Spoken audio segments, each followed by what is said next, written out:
Bom dia a todos. Estamos iniciando o nosso webinar. Vamos aguardar 2 minutinhos, porque estamos acompanhando aqui.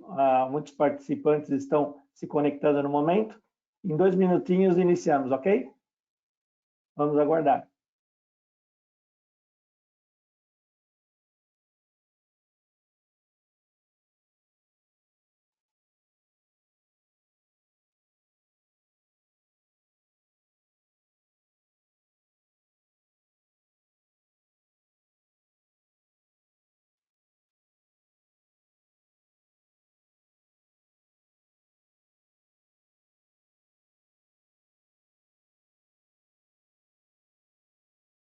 Bom, pessoal, 2 minutinhos. Vamos iniciar então nosso webinar. Bom dia a todos. Para quem não me conhece, eu sou o Marcelo Pereira, líder de pesquisas automotivas e de mobilidade na Ipsos no Brasil. Muito obrigado a todos vocês conectados e aos nossos convidados a mais esses Ipsos Talks, hoje dedicado ao tema mobilidade urbana. Para isso, vamos passar a nossa agenda. A nossa agenda vai entrar aqui na tela, aí temos ela. Vamos dividir, então, o nosso tempo em 4 blocos. O primeiro bloco é ligado à parte de Ipsos Navigator, que é a nossa pesquisa. A visão geral vai ser apresentada pelo Alexandre de San León, líder global de pesquisas automotivas e de mobilidade na Ipsos. Depois, passamos a palavra ao segundo bloco, com continuidade do Ipsos Navigator na visão Brasil, que será apresentada pelo Paulo, nosso gerente sênior de pesquisas automotivas e mobilidade na Ipsos no Brasil.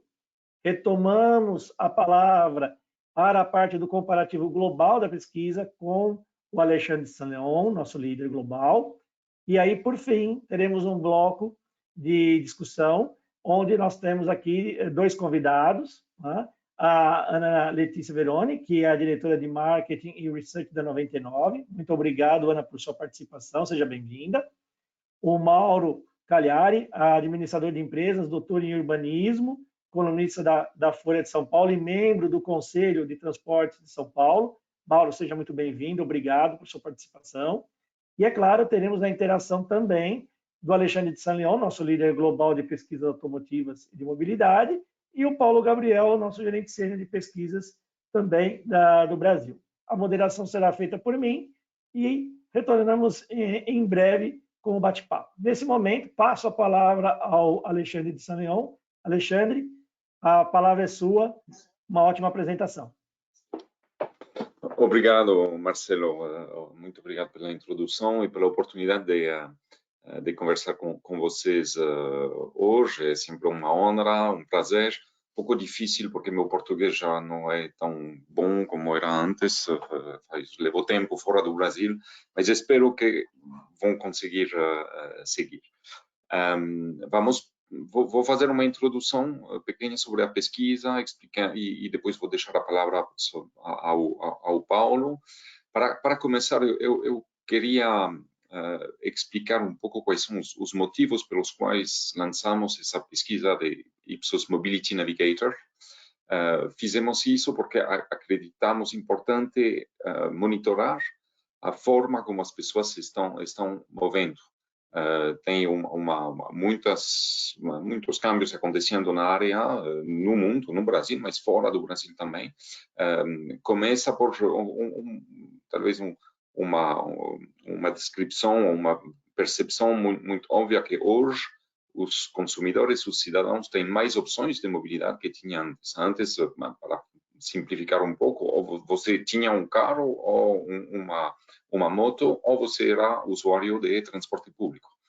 Nos últimos anos, vimos muitas opções diferentes surgindo ou voltando a surgir, como bicicletas, que hoje são muito mais utilizadas em muitas cidades do mundo do que eram nos últimos 20, 30 ou 40 anos, mas talvez voltando ao que era no passado.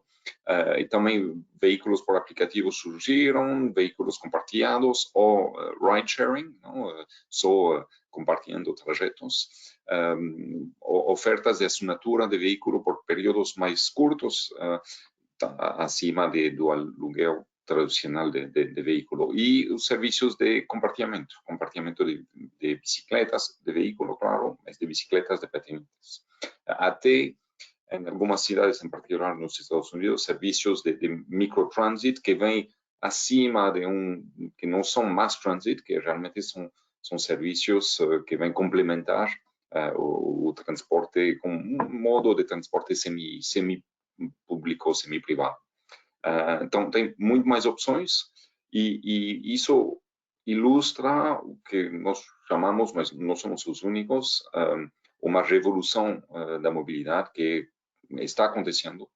Se passamos no slide seguinte, o que nós estamos vendo é mais novos conceitos, novos modelos de serviços sendo lançados no mercado,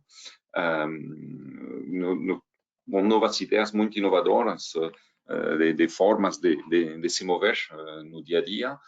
Tem novos players entrando no mercado, investindo nesse mercado que está crescendo e está previsto por crescer. Tem estimativas do mercado de mobilidade com taxas de crescimento muito impressionantes nos próximos anos. E ainda nesse modelo de mercado de nova mobilidade, fica difícil definir quem serão os líderes.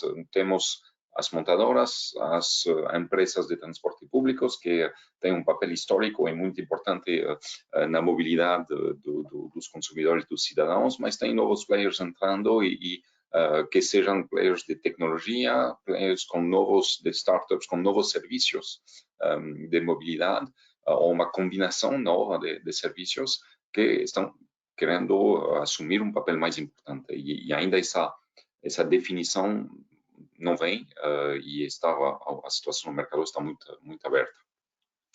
Se passamos ao slide seguinte, vamos ver que, bom, é uma tendência global, começou e está começando mais em grandes centros urbanos nos Estados Unidos, na Europa, no Japão, na China. Está acontecendo no Brasil também, em particular pelo impacto da urbanização. Estamos no fim da urbanização no Brasil, mas essa urbanização, hoje 85%, será 90% daqui a pouco, começou, não faz tanto tempo, mas se acelerou nos últimos anos, e isso transforma a forma como as pessoas se movem, transforma a vida das pessoas, obviamente, e transforma as distâncias e a forma de se mover entre os diferentes centros de interesses das pessoas. Então, é importante entender isso, e você vai ver no slide seguinte que a urbanização faz que as pessoas estejam utilizando um número maior de meios de transporte no dia a dia. E a pesquisa ilustra também isso de forma muito óbvia. Quando você vive numa zona rural, você utiliza menos meios de transporte que em zona urbana, e a geografia, as infraestruturas cambiam e favorecem a emergência de novos serviços, de novos modelos de mobilidade em cidades. Passamos de novo no slide seguinte. Então, vendo essa revolução acontecendo, decidimos lançar o Ipsos Mobility Navigator, em particular com foco em novas mobilidades, para entender melhor quais são as percepções dos consumidores, dos usuários sobre os diferentes modos de transporte, e realmente como as pessoas estão mudando, estão cambiando de comportamento no dia a dia. Então, temos perguntas muito específicas sobre os trajetos realizados no dia e como decidem onde vão, por que vão aí, como vão e como decidem a forma de mover-se. Então, é isso que vamos apresentar em mais detalhe. Vou deixar o Paulo falar sobre os dados do Brasil, antes de de deixar a palavra ao Paulo, talvez dois temas que acho interessante e que são mais ilustrações do que nós notamos no dia a dia. Em todos os países, que nós notamos a nível global, em todos os países, quando perguntamos às pessoas os motivos dos trajetos que eles fazem no dia a dia, tem três temas que saem. Então, a tradução não é a melhor, mas o primeiro é commute, é deslocamento para ir ao trabalho ou ir ao local de estudos. Esse é o principal motivo. Nós saímos de casa e começamos um trajeto para ir a trabalhar.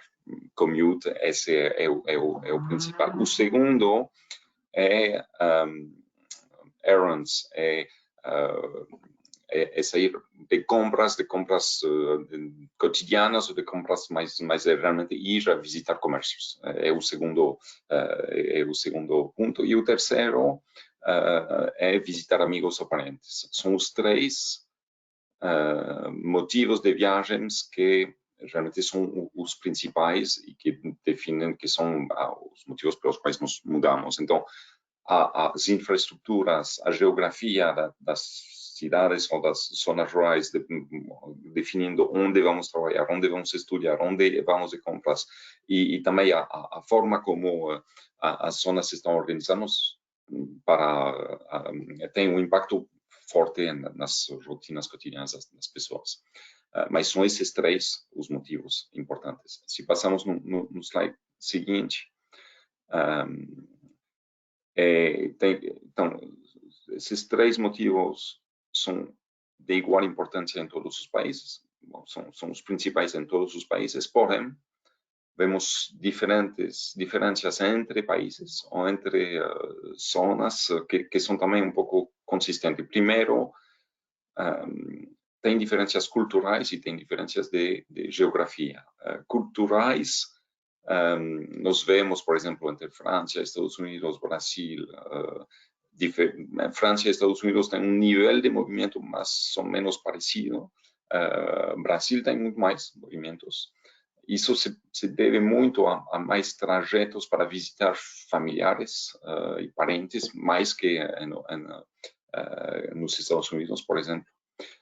Tem diferenças em cidades por motivos culturais, mas não só por motivos culturais, também por motivos de geografia e infraestrutura. Então, tem grandes diferenças entre zonas, entre cidades, dentro dos países. Vemos também algumas diferenças importantes, isso em todos os países, por tipo de cidade. Você não se move muito menos em zonas urbanas, que sejam grandes, medianas, pequenas, ou em suburbs, ou em centros ligados a grandes zonas urbanas, mas afora do centro. Percorre menos quilômetros que em zonas rurais, ou se precisa fazer muito mais quilômetros para ir entre diferentes pontos. E por geração, os jovens em todos os países conduzem muito mais trajetos por dia que os boomers, e as diferenças são bastante consistentes entre países. Então, esse tipo de diferenças por tipos de cidade, por grupos de idade, nós podemos constatar em todos os países onde realizamos a pesquisa. Deixo agora o Paulo entrar nos detalhes da pesquisa no Brasil e vou voltar um pouco no final com algumas conclusões ou hallazgos. Obrigado, Alexandre. Bom, pessoal, bom dia. Vou dar continuidade aqui à apresentação, focado um pouquinho mais na nossa realidade, né, no nosso dia a dia, com dados coletados aqui do Brasil e das principais capitais do Brasil. Falar um pouquinho sobre familiaridade, uso e os principais interesses em mobilidade. Bom, para começar, Queria comentar um pouquinho sobre os principais meios de transporte. Nós apresentamos em nossa pesquisa uma lista de tipos de mobilidade, tipos de meio de transporte, e as pessoas diziam o seu conhecimento a respeito delas.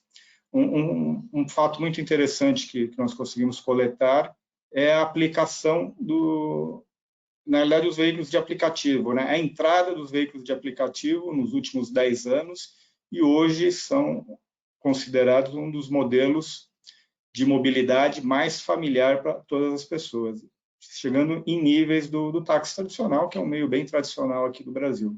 Outros motivos com um pouco de lembrança um pouco menor são o aluguel de veículos, o tradicional, não o compartilhamento, mas aquele de ir numa locadora e locar um veículo, compartilhamento de bicicletas, que cresceu muito no Brasil nos últimos tempos, compartilhamento de veículos, os veículos por assinatura, além das questões de compartilhamento de patinetes e microtrânsito.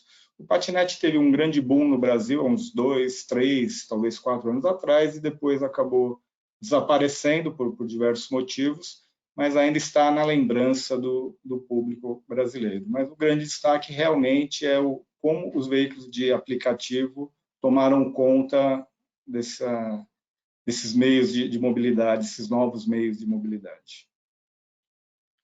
Um outro recorte interessante que a gente traz aqui para compartilhar com todos é as diferenças, né, que conseguimos apurar entre pessoas que têm um veículo na sua residência, não necessariamente a posse de um veículo, mas a sua residência tem alguma pessoa que possui um veículo, e as pessoas que não têm veículos em sua residência.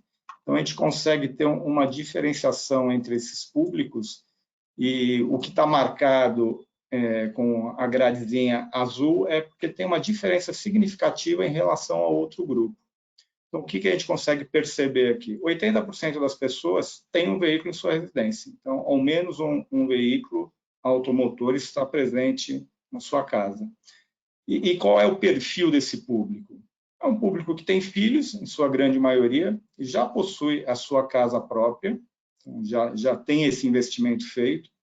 Em média, tem um rendimento de R$5.000 e também vive em zonas metropolitanas.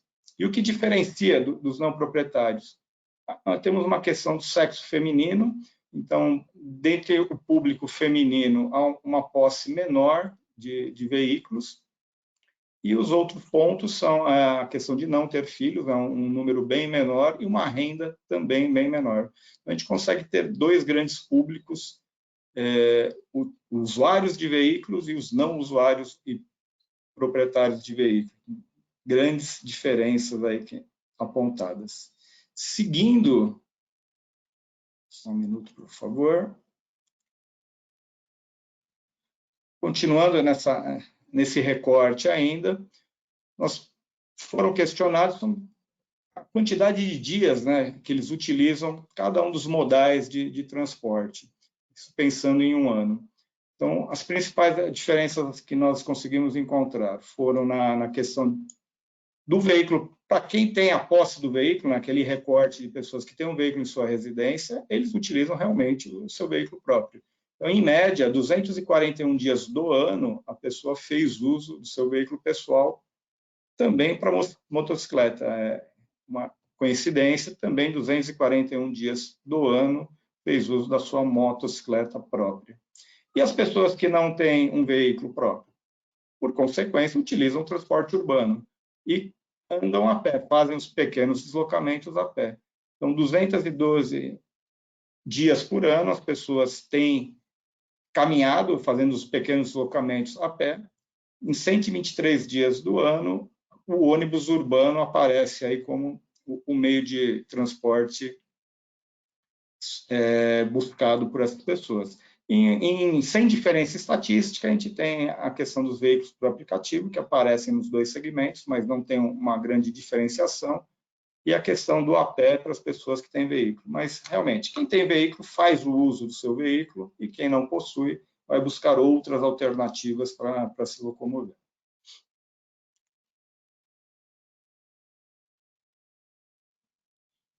Isso No slide anterior, a gente viu a posição de hoje, né? Vamos falar um pouquinho do futuro.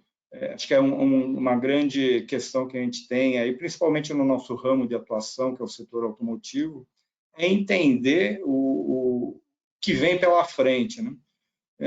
Nós questionamos também as pessoas sobre o que ela pretende fazer no futuro, né? O hoje nós já entendemos.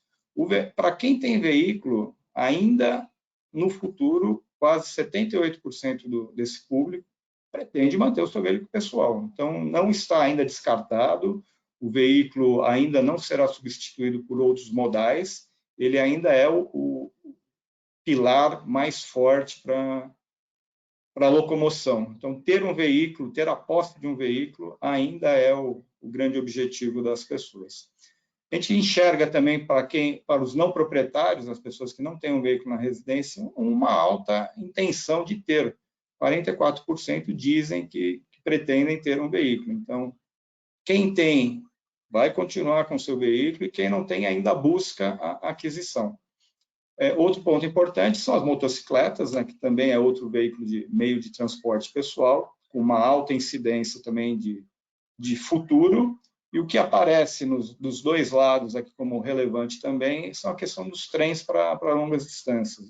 A gente tem a nossa malha aqui, principalmente em São Paulo, de trens, mas são os trens para a locomoção do dia a dia, mas há uma intenção, há um interesse, né, das pessoas em ter trens para longos trajetos.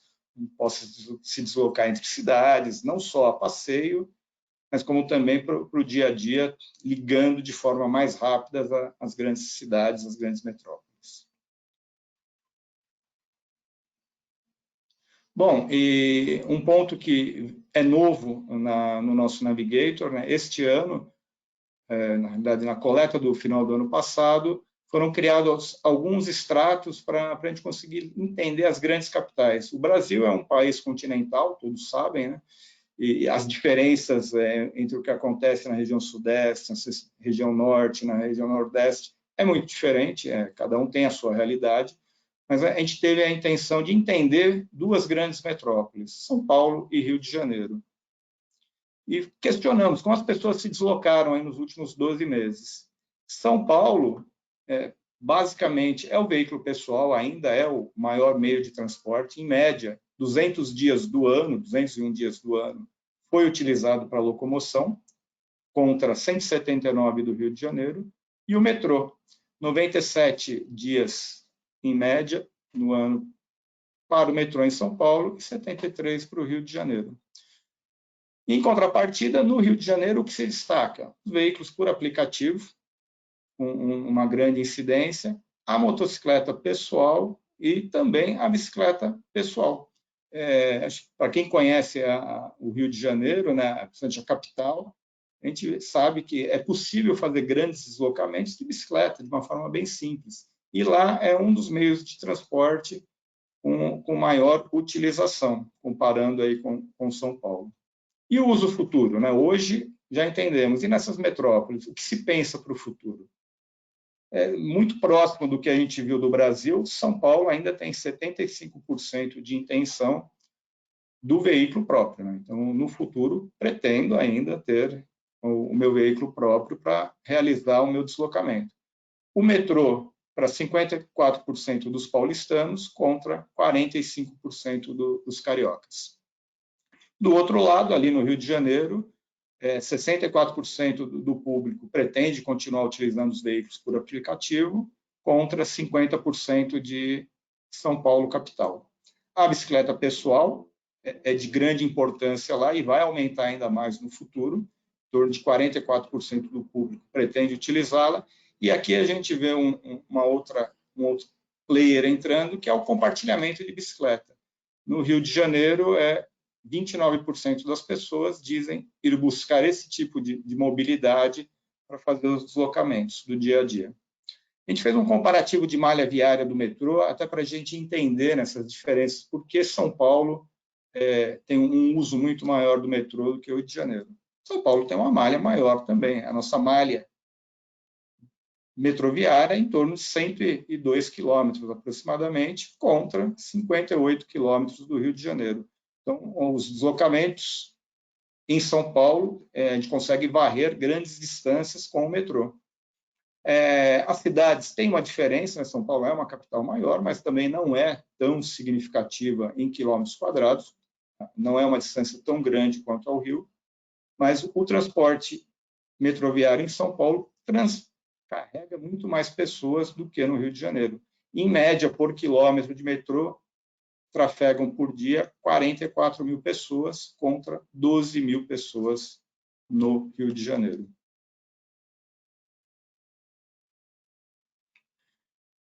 Um dado muito importante e relevante que fomos buscar também são os principais meios de transporte. O que tem de bom, né, e o que são barreiras para a utilização. O primeiro dele, e o que a gente viu ainda que é o principal meio da população aqui do Brasil, o veículo pessoal. Vantagens, é claro, conforto, né, meu próprio veículo, é da minha posse, né? A independência, eu faço o meu tempo do jeito que eu preferir. Privacidade, eu transito sozinho. Questão de tempo, novamente, né? Eu faço o meu deslocamento do jeito que eu preferir. E a segurança, eu não compartilho um transporte público, não compartilho com uma pessoa que eu não conheço, eu tenho mais domínio da situação. As barreiras, né, principais, como tudo aqui no Brasil, acho que a questão financeira e os custos são os grandes problemas que temos, né? Então, a gente vê que os principais itens são a manutenção. Hoje, principalmente a manutenção, manter um veículo não é algo barato, o combustível também é o segundo maior ponto, não é barato. A questão do Brasil é uma questão muito particular nossa, a questão de seguro, né? Quase que uma obrigatoriedade você ter um seguro do seu bem, do seu veículo, para ter aí uma garantia que você vai continuar tendo o seu bem. E como estacionar, né? Além da disponibilidade de locais, né, as grandes metrópoles principalmente, temos uma dificuldade de estacionar nosso veículo, e quando achamos os estacionamentos, temos outra questão de custo, que é como pagar, um valor bem alto aí para a nossa realidade, os valores praticados hoje pelos grandes estacionamentos. O segundo abordado é um dos que mais cresceu, como a gente conseguiu perceber no começo da apresentação, os veículos por aplicativo, né, o transporte por app. As vantagens, o baixo custo em relação ao táxi tradicional, ele veio realmente, quando ele chegou com uma condição melhor financeira. Um item muito, muito importante também é saber quanto você vai pagar pela sua corrida antecipadamente. A facilidade, né, de conseguir um táxi, um veículo por aplicativo, questão de praticidade, não precisar dirigir. E outra facilidade também, que quase uma novidade com a chegada dos veículos por aplicativo, que é pagar via app, né? Essa facilidade acaba sendo muito útil para o nosso dia a dia. As barreiras, a gente tem uma questão de segurança, acho que muito grande, tem crescido, né, nos últimos tempos, aí, a gente vê muito na internet falando aí de problemas de segurança pessoal, então acho que é um ponto que precisa ser trabalhado nesse sentido. Os preços variáveis é a questão da demanda, né? Quando aumenta a demanda, a gente sabe que a gente vai acabar pagando um pouco mais pelo serviço. Disponibilidade também tem caído bastante, né? A gente tem tido um pouquinho mais de dificuldade para conseguir um veículo.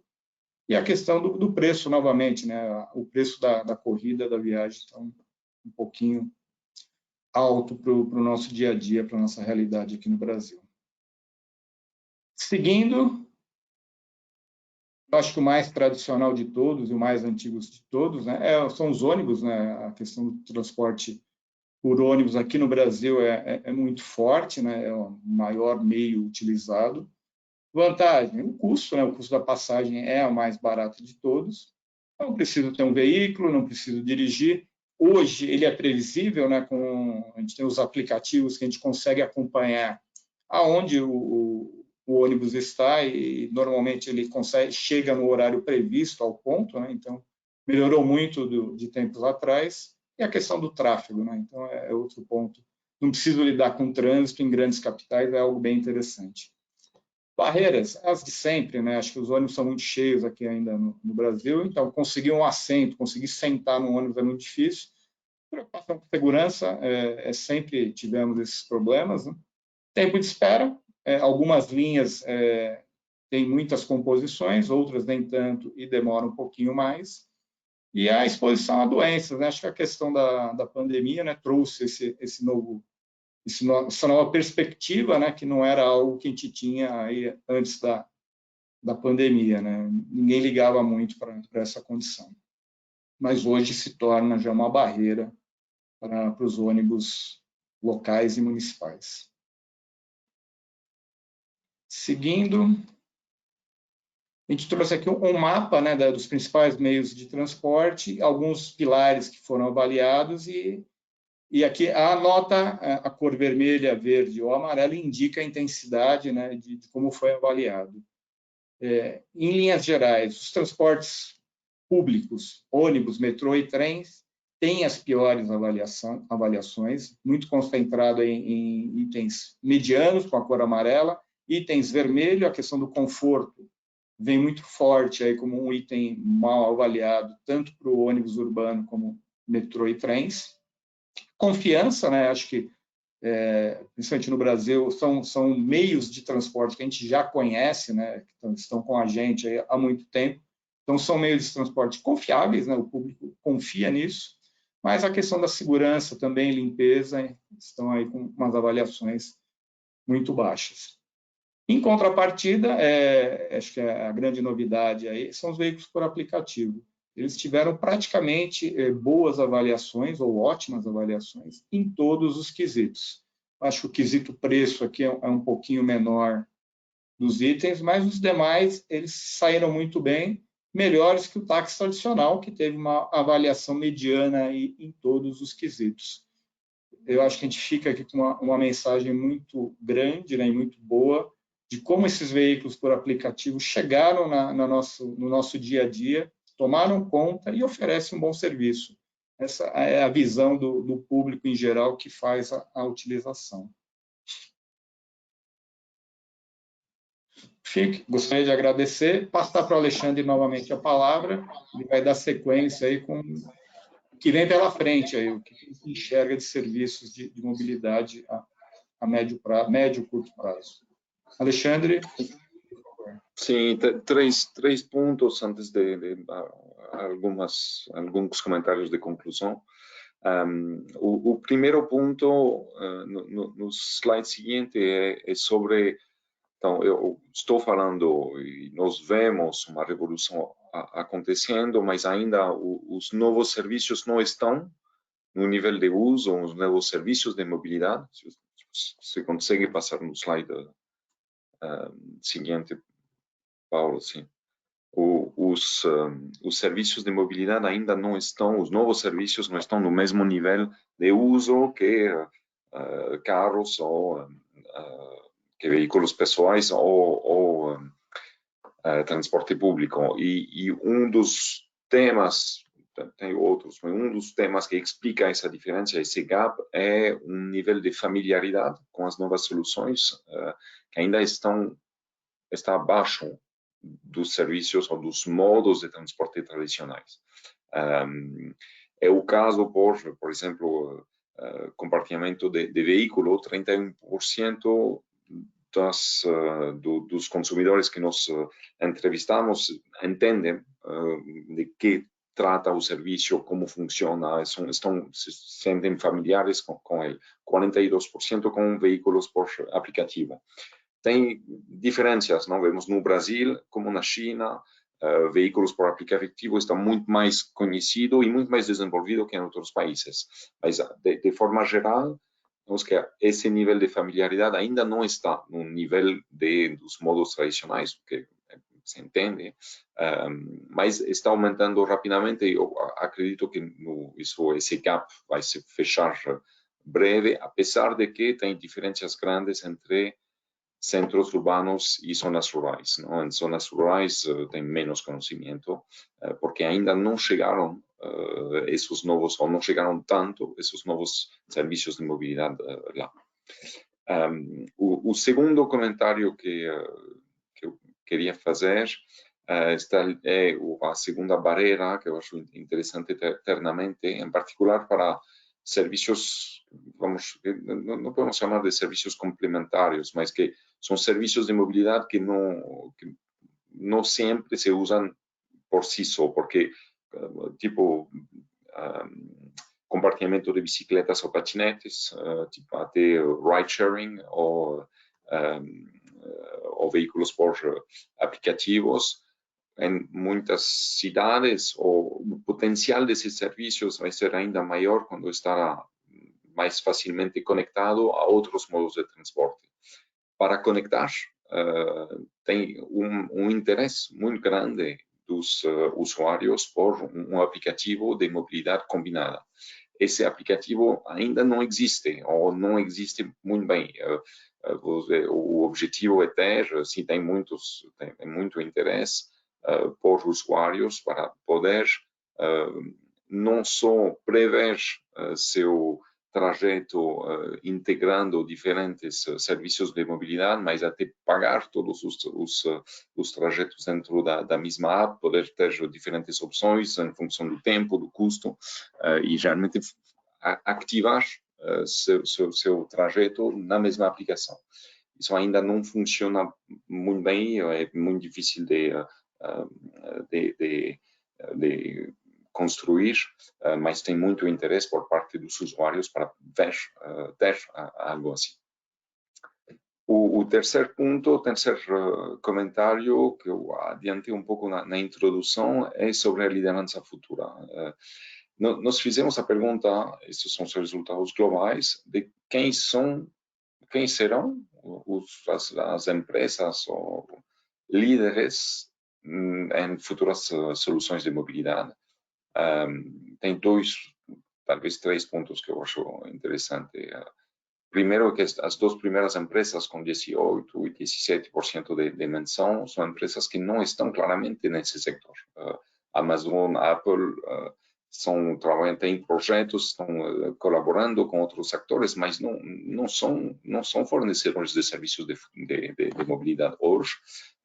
Tem projetos, planos, mas não estão. Porém, pela percepção de empresas líderes em tecnologia que tem para muitos consumidores no mundo, aparecem como líderes futuros, líderes potenciais. O segundo comentário que queria fazer, que é um desafio para montadoras, acredito que a primeira montadora mencionada é Tesla, 14%. Não é uma montadora tradicional com muito tempo no mercado. A segunda é BMW, que também é uma marca premium, que não é muito conhecida, com a qual a maioria dos consumidores não estão muito familiares. Então, chama a atenção ver isso. E o último ponto é que, para reforçar o que eu comentei no começo, essa liderança ainda não está muito bem definida, e vemos que um terço das pessoas falam que nenhuma dessas empresas será uma ou não sabem dizer qual dessas será uma líder no segmento no futuro. Então, ainda tem muita indecisão e muita indefinição. Para fechar, se passamos, e vou tentar resumir em poucas palavras, o que nós identificamos como aprendizados interessantes. O primeiro ponto é que, sim, temos uma revolução de mobilidade com muitas novas opções acontecendo, porém, o veículo individual e o carro em particular ainda tem um papel fundamental na mobilidade cotidiana, e apesar de todas as transformações que estamos vendo, a frota circulante vai permanecer estável por certo tempo, e vamos ainda ver por muito tempo os veículos com motores térmicos seguir nos grandes mercados durante muito tempo. Então, não podemos pensar, ou não deveríamos pensar, que de um dia para outro vamos migrar para veículos elétricos e novas mobilidades, e que não vamos ter mais veículos térmicos no mercado. Isso não vai acontecer. É um processo que vai demorar e vai tomar muito tempo. O segundo ponto é que a infraestrutura a nível local, em particular, não só local e nacional, é fundamental. Os consumidores acreditam que tomam decisões baseadas nas preferências deles, mas na realidade boa parte da decisão que eles tomam depende da infraestrutura que está construída, que está disponível. É verdadeiro para veículos elétricos, por exemplo, dependendo da capacidade do país ou do mercado em construir esses veículos, logo dependendo da infraestrutura de carga, dependendo dos serviços conexos que estamos oferecendo ou que estão disponíveis para eles utilizar, mas é verdadeiro também, obviamente, para transporte público e também para bicicletas. Nós vimos durante a pandemia em muitas cidades da Europa, de repente, como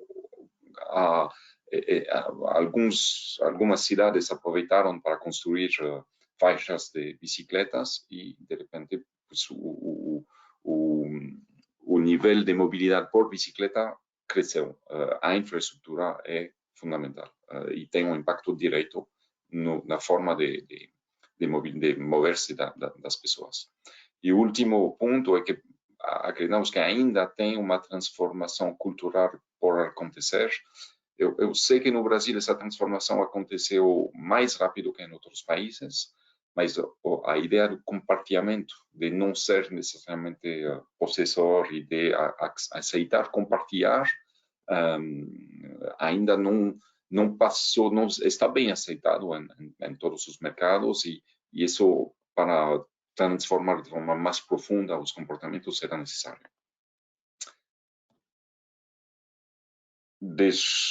São os primeiros aprendizados antes do painel de discussão, mas são os comentários a nível globais que acredito que são interessantes para refletir sobre essa transformação. Maravilha, Marcelo. Muito obrigado, Alexandre e Paulo, pela apresentação de vocês. Muito rica, muito importante, muito interessante. Convido aqui agora para o nosso debate a Ana e o Mauro, né? Por favor, abram suas câmeras. Agradeço aqui. Temos aí o desafio de conseguir reduzir um pouco de tudo isso que a gente viu em alguns comentários extremamente importantes e com visões de pessoas que vivem isso. Então, acho que o primeiro ponto aqui, a primeira questão que a gente coloca, o estudo trouxe para nós uma informação muito importante, que é como que o brasileiro ainda vê mobilidade focada em ter um veículo ou ter uma moto, né? Como que vocês enxergam isso, né? Na visão de vocês, numa questão de urbanização e numa questão de deslocamento? Mauro, se você quiser puxar o tema, vamos lá. Bom dia, gente. Ótimo. Marcelo, obrigado pelo convite e pela pergunta. Eu acho essa apresentação muito... Ela abre muitos caminhos. Eu queria perseguir um. Eu acho que essa sua provocação em relação ao veículo, né? O que a gente quer ter um veículo individual? A questão talvez seja nas nossas cidades, é por que a gente precisa ter. E aí eu acho que a oposição não dá para não falar na necessidade do transporte individual se a gente não pensar na dificuldade do transporte público. Tem um prefeito de Bogotá, que se chama Peñalosa, ele falou que não tem nenhum problema todo mundo ter um carro e usar de vez em quando. O problema é você ter que usar o carro para as suas tarefas cotidianamente. Quando a pesquisa foi apresentada, acho que o Paulo e o Alexandre mostraram, né?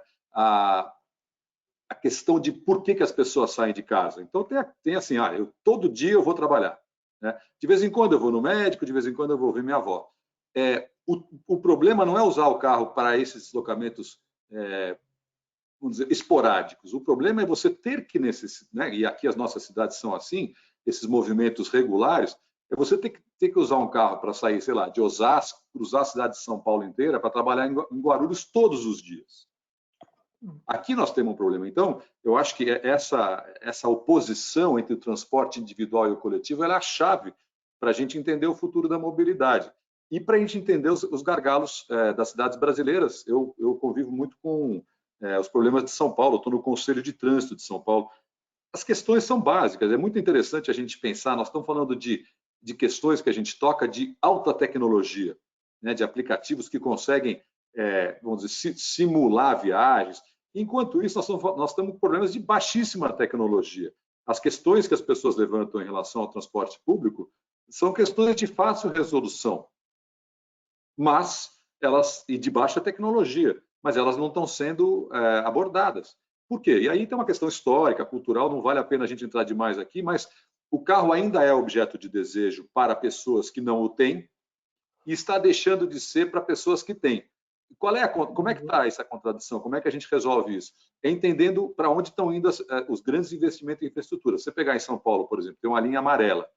Ela é uma linha que conseguiu fazer com que pessoas que têm carro se interessassem por andar até o metrô, pegar o metrô até onde vão, até a Paulista, até o centro, e deixar o carro em casa. Então, por enquanto, na hora que a gente tem essas infraestruturas nas regiões centrais, a gente está aumentando a contradição, que é pessoas que já têm carro, que vamos dizer, já têm o jeito de se mobilizar, elas estão sendo beneficiadas por um transporte público melhor. E as pessoas que estão nas periferias, não. Então, é uma contradição muito difícil da gente resolver, né? O Brasil, tudo tropeça na desigualdade. Então, tentando fechar um pouco essa primeira participação aqui, quando a pessoa compra uma moto, não só para fazer entrega, não estamos falando só de entregador, estamos falando de pessoas que estão se deslocando cotidianamente. Ela está combatendo uma deficiência estrutural. Então, eu acho que o Alexandre fechou muito bem, ele falou da infraestrutura. Não dá para a gente esquecer, né? Transporte e cidade, eles estão imbricados. Quando a gente tem uma cidade que é toda fechadinha, compacta, aquilo influencia o transporte e vice-versa. Quando a gente tinha bonde, a cidade era compacta. Quando a gente foi para o ônibus, a cidade se dispersou e aumentou os custos. Então, eu acho que a gente tem que voltar para a questão da infraestrutura, e assim, aproveitando que nós estamos num público que vai nos assistir ou está nos assistindo agora, que está ligado, né, na questão da mobilidade intrinsecamente, eu já faço um apelo aqui, né? Não dá para a gente falar de mobilidade sem falar em cidade. Com certeza, totalmente. Ana, gostaria de complementar aí o comentário, ou Alexandre, por favor? Sim, então, primeiro, obrigada, Ipsos, pelo convite. Eu concordo plenamente, acho que na 99 a gente tem uma visão de que a mobilidade é multimodal, né? Então, a gente sabe dos desafios que tem a questão de transporte público, a gestão do transporte público, né? Como o Mauro disse agora, essa dualidade entre onde a gente é melhor com o transporte público como governo versus áreas mais afastadas, que a gente não chega de uma forma tão efetiva, e a gente acredita muito nessa combinação.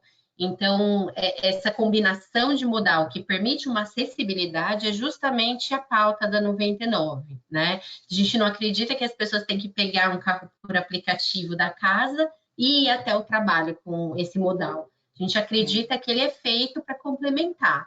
E aí, a acessibilidade para a gente é de várias formas, né? Então, é uma acessibilidade que leva pessoas a lugares diferentes, mais afastados, periféricos ou não. É uma mobilidade que passa também, é uma acessibilidade que passa também pelo conforto. Então, no nosso portfólio, a gente tenta trazer várias opções que permeiam as diferentes necessidades dos usuários, passa por serviços. Então, a gente tem moto, a gente tem táxi, a gente tem carro por aplicativo, e também passa por uma acessibilidade de trazer tanto oportunidade para pessoas que estão fora, então motoristas, mulheres na direção. Então, tudo isso é a forma como a gente vê mobilidade no Brasil. Nossa, fantástico. Acho que a sua colocação foi muito boa, é extremamente complementar a que o Mauro acabou de falar. E tudo isso puxa a gente para o segundo ponto, né? A gente falou muito do transporte, o Mauro colocou da gente pensar em cidade, e ao pensar nisso, a gente vê que as avaliações do nosso transporte público não foram boas, né? E, por outro lado, você vê os aplicativos sendo bem avaliados. Isso também é uma situação que vemos todos os dias quando acompanhamos os telejornais, onde o que a gente vê é sempre um problema de um trem que descarrilou ou de um problema de greve dos ônibus, e você tem dificuldade de conexão entre um e o outro. Agora, se tudo isso tivesse mais investimento, melhorasse a capilaridade, fosse mais estruturado como cidade, vocês enxergariam que isso poderia auxiliar nessa multimodalidade e ser realmente uma forma de reverter um pouco essa situação do carro ser sempre o primeiro foco? Completamente. Eu acho que a gente não dá para a gente pensar numa melhoria do transporte sem investimento. Agora, a questão aí passa a ser como financiar. E hoje a gente não pode esquecer que a maior parte das cidades brasileiras já está financiando publicamente o transporte público, né? Assim, o preço da tarifa não é suficiente para pagar o sistema. Por exemplo, no caso dos ônibus em São Paulo, a gente estava falando num subsídio de 2 bilhões, que foi para 3 bilhões por ano, e que hoje deve estar beirando 5 bilhões. Ele é quase 45% do total dos custos da frota de ônibus, pagos pela prefeitura. Então, quando a gente fala em tarifa zero, que é uma questão que vai ser colocada em algum momento, ou que já está sendo, ela já existe no ponto de vista de subvenção.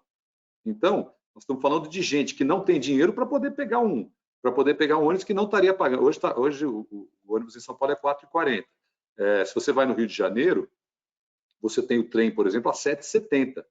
É uma diferença muito grande quando você pensa isso numa renda de um salário mínimo. Então, aí a gente está falando de como financiar. Mas eu queria falar de um ponto que eu acho que você tocou bem, Ana, que é a questão da multimodalidade. Quando a gente vai para o terminal de ônibus, quando a gente pode pegar um Uber, a gente pode pegar um 99, a gente pode pegar um táxi, a gente pode ir a pé, a gente pode ir de bicicleta. Eu acho que o que a gente tem hoje é uma incapacidade do sistema de transporte público se conectar com o transporte, com a micromobilidade. A gente não tem bolsões nos terminais para poder receber os carros da 99 que se aproximam. A gente não, muitos terminais não têm bicicletário. E não dá para a gente não falar de caminhabilidade. O pé ainda é, no Brasil, o maior meio de transporte. Ele não aparece tanto nas pesquisas, nem mesmo na que vocês fazem, aparece quase como um dos meios de transporte, mas ele é a cola, né, de todos os meios. Não dá para você ser uma moto, estacionar e andar meio quarteirão se você não tem uma calçada que funcione. Então, eu acho que essa questão da caminhabilidade é o que faz com que você consiga colar esses transportes todos, descer da estação da CPTM e andar até o metrô, né? E eu acho que aí, assim, em termos de multimodalidade, a gente também tem uma questão muito ruim, que não é de infraestrutura, que é de integração de tarifas. O sujeito que mora numa cidade, nas metrópoles, ele tem que trocar de cidades. Isso significa, muitas vezes, trocar de meios de pagamento. A pessoa fica fazendo conta para saber que cartão que ele usa. Quando a gente fala do MaaS, né, Mobilidade as a Service, e aí o Alexandre falou, não tem, né? A não ser que você vai para a Finlândia. Eu entrevistei o Sampo Etinan, é o cara que criou esse nome, né, MaaS, Mobility as a Service. E ele fala, não, em Helsinki é o seguinte, você compra um negócio, no fim de semana eu quero andar de carro, eu tenho direito a tantas horas de um carro alugado, no dia de semana eu uso o metrô, tudo está integrado, a bicicleta está junto, aqui não é que a gente está longe, a gente está anos-luz. Aqui o cara, para poder, o sujeito que faz 60 anos aqui, tem que ficar mostrando eu já fiz 60 anos, e eu mostro o bilhetinho ali, a carteira de identidade para o guarda no metrô, ele vai lá com um papelzinho e abre assim, aí o próximo que vem mostra ali. Isso é inacreditável.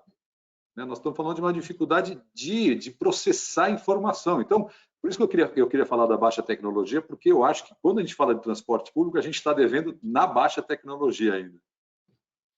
Não, concordo 100%. Eu acho que a gente tem um grande caminho a percorrer, e quando a gente pensa até em super app, a gente vê uma tendência de levar para outros caminhos, que são os caminhos do privado e menos os caminhos de conexão e sinergia com o público. Então, com certeza, a gente precisa evoluir bastante nesse lado.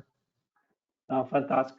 Então, vocês trouxeram novamente o ponto importante. Alexandre, você gostaria de fazer algum comentário? Não, talvez dois comentários rápidos. O primeiro é que, sim, o aplicativo na Finlândia não é só uma dificuldade chegar nesse nível de tecnologia no Brasil, é também para a França, para Londres, tampouco tem. Vocês não precisam sentir que o Brasil está tão atrasado. Não é a dificuldade para muitas cidades, muitos países.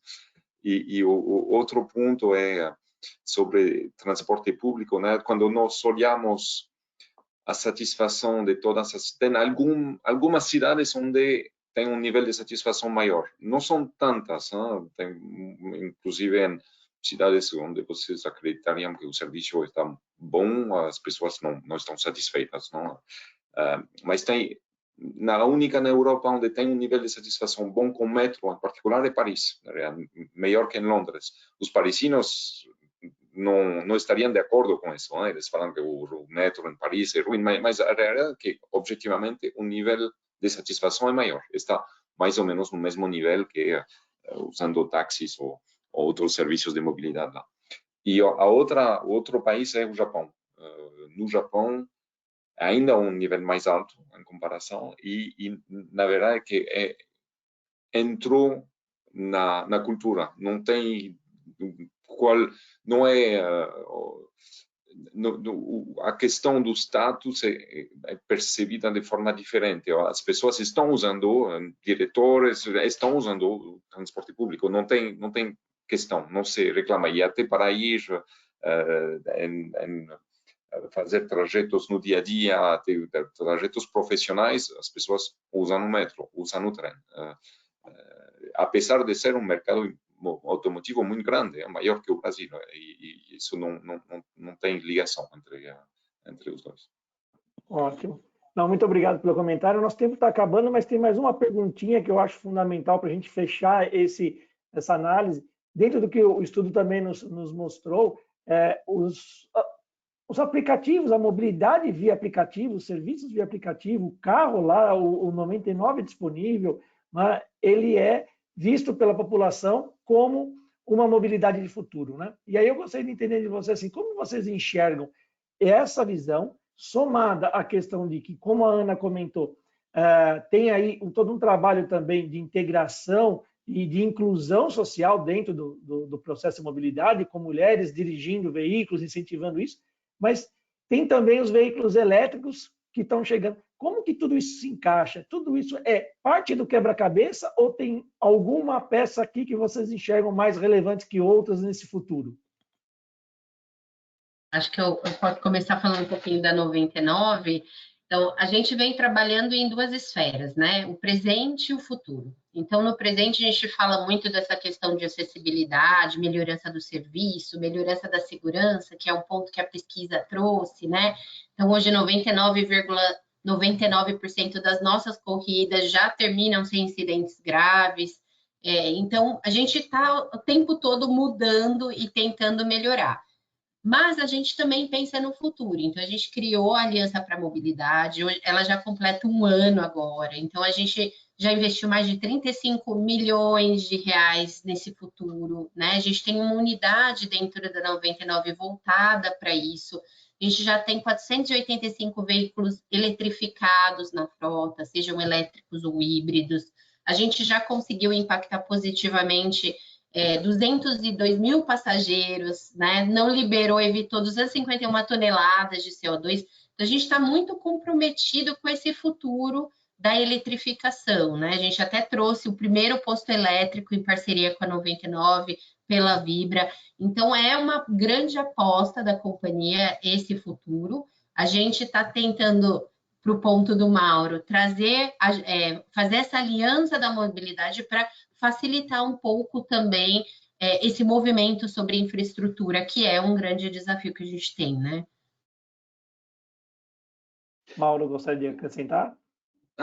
Eu acho muito bom a Ana poder comentar isso, porque quando a gente pensa no sucesso, né, dos aplicativos, não é só uma questão de preço, eu acho que é uma questão de conveniência. Quando você pensa no tanto que isso foi está mudando a rotina de pessoas, e não estamos falando só de pessoas de classes mais altas, nós estamos falando de gente que, às vezes, mesmo não conseguindo usar isso regularmente, vai falar assim, está chovendo, estou com compras, estou com uma criança, tenho que ir para o hospital, eu preciso... Uma coisa, isso passou a ser uma opção, já é repertório. Eu fiz uma pesquisa com pessoas que não têm carro, com pedestres que andam, e eu acho que assim é muito evidente é quase como uma constatação dessa conveniência que vocês conseguiram dar. Eu tenho a impressão de que, para fechar esse ponto que você falou, Marcelo, quando a gente fala do futuro e dos aplicativos, né, para onde vai essa história, eu tenho a impressão de que tem uma lacuna aí, que é assim, nós temos um poder público hoje com pesquisas muito antigas, muito demoradas. A gente tem, por exemplo, em São Paulo, para saber tempos de deslocamento e mudanças no padrão de mobilidade, a gente espera 5 ou 10 anos, que é a pesquisa OD. A 99 é uma empresa que eu já vi, inclusive, compartilhar dados sobre chegada, micromobilidade, com a Prefeitura do Rio de Janeiro, por exemplo. Né? Eu acho que este tipo de uso de dados para gerar informação, para gerar políticas públicas, é uma das grandes carências do setor público nosso. Eu vejo assim com muito bons olhos essa possibilidade do padrão de gestão mudar. E não vai mudar se não tiver essa parceria. Eu acho, claro que tem dados proprietários, mas eu acho que tem muita coisa aí que pode ser mudada com base em informação. Falta muita informação e falta muita urbanidade, né? Eu até acho que a gente pode pensar assim, quantos dos gestores públicos usam os meios de transporte que eles gerem regularmente? Eu acho que só isso já mudaria bastante a preocupação com alguns dos itens, né? De qualidade, de confiabilidade dos transportes. Maravilha. Agradeço muito a vocês. Não sei se alguém mais tem algum comentário. Paulo, Alexandre? Não? Só dizer que foi um prazer e acredito que temos muito a conversar e a compartilhar mais, porque sim, estou muito de acordo com tudo o que vocês comentaram e acho que tem muitos dados para compartilhar e ajudar os atores públicos e privados a desenvolver melhores serviços e soluções. Sim, e nisso a gente tem aí um trabalho junto com o Mauro para fazer. O Mauro está muito interessado em saber mais sobre o nosso simulador que acompanha o trajeto das pessoas na pesquisa, para ele saber exatamente quando ele saiu de casa, foi até a escola deixar o filho, do filho ao trabalho, qual é esse trajeto, o que ele usou em cada um deles. É algo que nós vamos compartilhar em breve também, um pouco mais disso com o Mauro, para ajudar nesse trabalho de desenvolvimento das cidades. É super importante. E a gente gostaria de agradecer a todos os que participaram, que estão conosco até agora. Agradeço muitíssimo a todos vocês pelo seu tempo, a sua dedicação.